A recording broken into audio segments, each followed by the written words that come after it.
Unyanyembe, and it was but natural that they should be anxious to hear of what concerned them. After giving orders to Bombay and Asmani for the provisioning of the men of the expedition, I called Kaif Halek, or How do you do, and introduced him to Dr. Livingstone as one of the soldiers in charge of certain goods left at Unyanyembe, whom I had compelled to accompany me to Ujiji, that he might deliver in person to his master the letter bag with which he had been entrusted. This was that famous letter bag marked November the 1st, 1870, which was now delivered into the doctor's hands 365 days after it left Zanzibar. How long, I wonder, had it remained at Unyanyembe, had I not been dispatched into Central Africa in search of the great traveller? The doctor kept the letter bag on his knee, then, presently, opened it, looked at the letters contained there, and read one or two of his children's letters, his face in the meanwhile lighting up. He asked me to tell him the news. "No, doctor," said I, "read your letters first, which I'm sure you must be impatient to read." "Ah," said he, "I have waited years for letters, and I have been taught patience. I can surely afford to wait a few hours longer. No, tell me the general news. How is the world getting along?" "You probably know much already. Do you know that the Suez Canal is a fact, is opened, and a regular trade carried on between Europe and India through it?" "I did not hear about the opening of it. Well, that is grand news. What else?" Shortly I found myself enacting the part of an annual periodical to him. There was no need of exaggeration of any penny-a-line news, or of any sensationalism.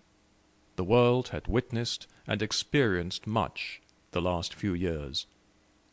The Pacific Railroad had been completed, 1869. Grant had been elected President of the United States. Egypt had been flooded with savans.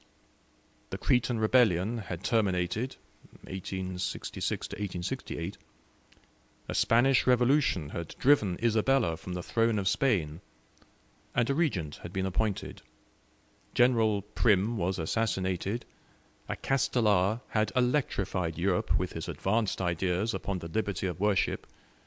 Russia had humbled Denmark and annexed Schleswig-Holstein, 1864, and her armies were now around Paris.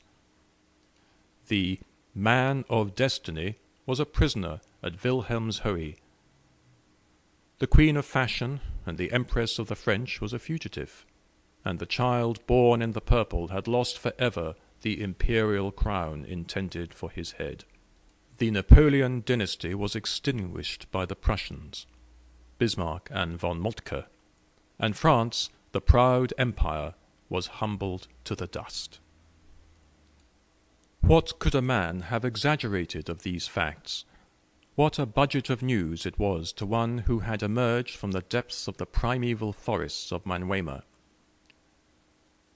The reflection of the dazzling light of civilization was cast on him, while Livingstone was thus listening in wonder to one of the most exciting pages of history ever repeated.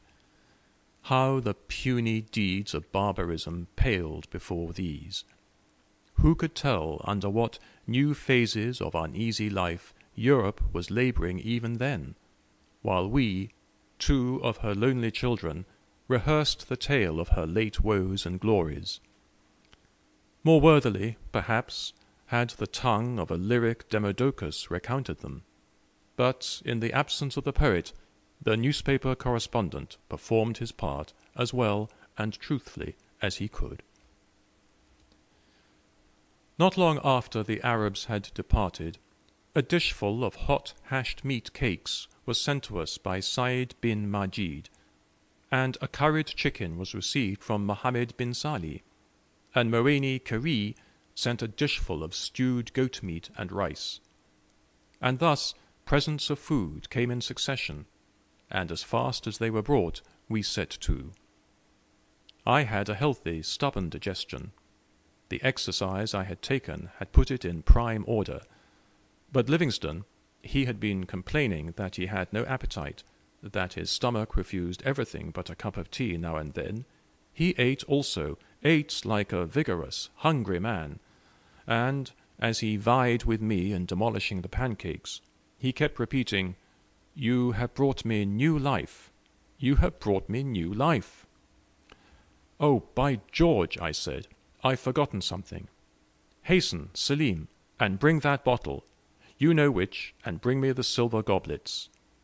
I brought this bottle on purpose for this event, which I hoped would come to pass, though often it seemed useless to expect it."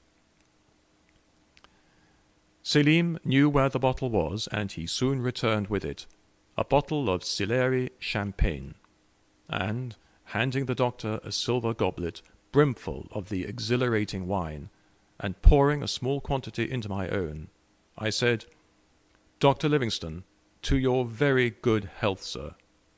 "And to yours," he responded smilingly. And the champagne I had treasured for this happy meeting was drunk with hearty good wishes to each other. But we kept on talking, and prepared food was being brought to us all that afternoon, and we kept on eating each time it was brought, until I had eaten even to repletion, and the doctor was obliged to confess that he had eaten enough. Still, Halima, the female cook of the doctor's establishment, was in a state of the greatest excitement. She had been protruding her head out of the cook-house to make sure that there really were 2 white men sitting down in the veranda, when there used to be only one, who would not, because he could not, eat anything, and she had been considerably exercised in her mind about this fact. She was afraid the doctor did not properly appreciate her culinary abilities, but now she was amazed at the extraordinary quantity of food eaten, and she was in a state of delightful excitement. We could hear her tongue rolling off a tremendous volume of clatter to the wondering crowds who halted before the kitchen to hear the current of news with which she edified them. Poor, faithful soul! While we listened to the noise of her furious gossip, the doctor related her faithful services, and the terrible anxiety she evinced when the guns first announced the arrival of another white man in Ujiji. How she had been flying about in a state of the utmost excitement, from the kitchen into his presence, and out again into the square, asking all sorts of questions. How she was in despair at the scantiness of the general larder and treasury of the strange household. How she was anxious to make up for their poverty by a grand appearance, to make up a sort of Barmecide feast to welcome the white man. "Why," said she, "is he not one of us? Does he not bring plenty of cloth and beads? Talk about the Arabs. Who are they that they should be compared to white men? Arabs indeed." The doctor and I conversed upon many things, especially upon his own immediate troubles, and his disappointments upon his arrival in Ujiji, when told that all his goods had been sold, and he was reduced to poverty. He had but 20 cloths or so left of the stock he had deposited with a man called Sherif, the half-caste drunken tailor, who was sent by the consul in charge of the goods. Besides which, he had been suffering from an attack of dysentery, and his condition was most deplorable. He was but little improved on this day, though he had eaten well, and already began to feel stronger and better. This day, like all others, though big with happiness to me, at last was fading away. While sitting with our faces looking to the east, as Livingstone had been sitting for days preceding my arrival, we noted the dark shadows which crept up above the grove of palms beyond the village, and above the rampart of mountains which we had crossed that day, now looming through the fast approaching darkness, and we listened with our hearts full of gratitude to the great giver of good and dispenser of all happiness